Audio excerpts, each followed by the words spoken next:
Mae hi'n 10 munud i 8 yr hwyr, ac mae wardeiniaid y gymdeithas, Dave a Bob, yn atab galwad ar stad yng Nghasnewydd.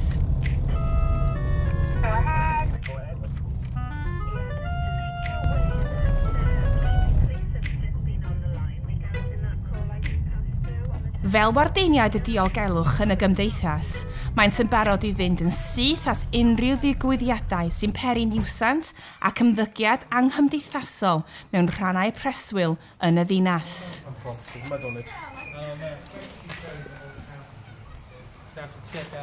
Well, this has been thrown over this wall. And it's landed in this chap's garden. This is where the guy lives. And he's shook up about it.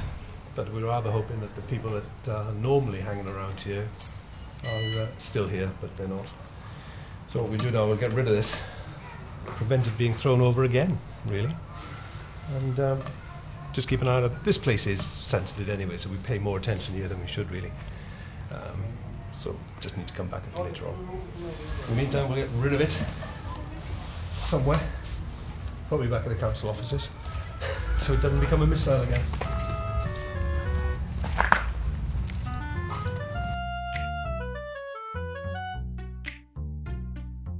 Mae problemau yr ifanc yn broblem i pob cymdeithas, dim ots bach neu mawr yng Nghasnewydd. Mae tîm o bobl yn ceisio datrys y problem hyn.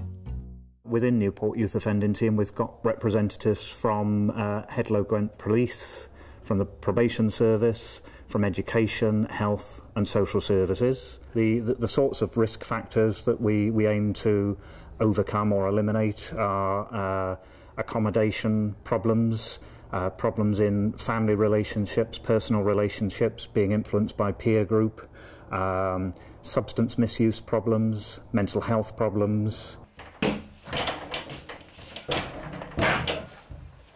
Our aim is to stop young people offending or re-offending. The sorts of things that we will do with young people is either one-to-one counselling sessions, using videos, using workbooks, using role play, or we have projects like this motor offending project, which is targeted on particular types of offender, running structured workshops to confront them about that behaviour and the impact of motor offending behaviour, as well as offering them the opportunity of learning about vehicle mechanics and hopefully going on to obtain some sort of qualification in vehicle mechanics.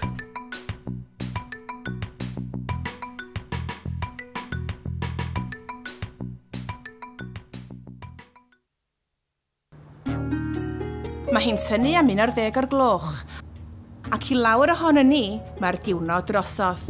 Ond i eraill, mae'r diwrnod ond yn dechrau.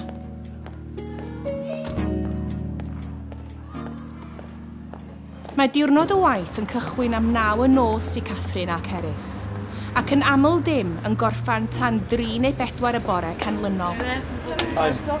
Hey, were you right? No. Can I do a personal demand? Yes, I am. Mae Catherine ac Eris yn gweithio i'r cyngor yn yr adran iechyd yr ymgylchfyd, ac eu swydd nhw ydy gwneud yn siŵr bod bob adeilad trwyddedig yn dilyn y rheolau cywir. Hello. Hi, Catherine Ash, Newport City Council. Oh, okay. Here to do an inspection, inspecting your public entertainment licence, is that okay? Yes, that's fine, that's not a problem. We can go through the premises and inspect. Certainly, if you'd like to come with me. Ar ôl iddi tanchwilio gofalwr y drws i wneud yn siŵr ei bod y wedi cyfrestru efo'r cyngor, mae'r ddwy yn dilyn y perchenog i fewn i'r adeilad.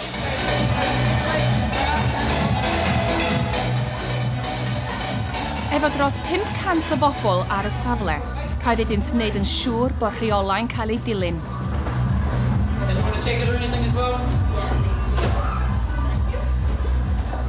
Unwaith maent yn fodlon â hyn, mae'r ddwy yn symud i'r adeilad cofrestru nesaf.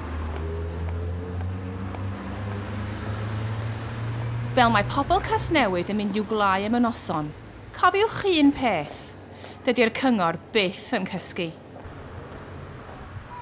Mae wardeiniad y ddinas yn cerdded y strydoedd, tra nôl yn y ganolfan galwad, mae'r tîm ar y gyfwng ar alwad yn barod ar gyfer unrhyw argyfwng.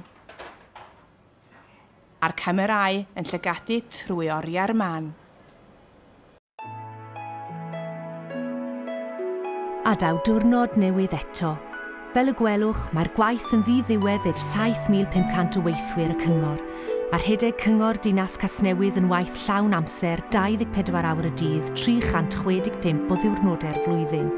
A'r tro nesaf bydd rhywun yn gofyn i chi beth mae'r cyngor yn gwneud i mi, gallwch ateb, bydd angen diwrnod cyfan i mi esbonio hynny ti.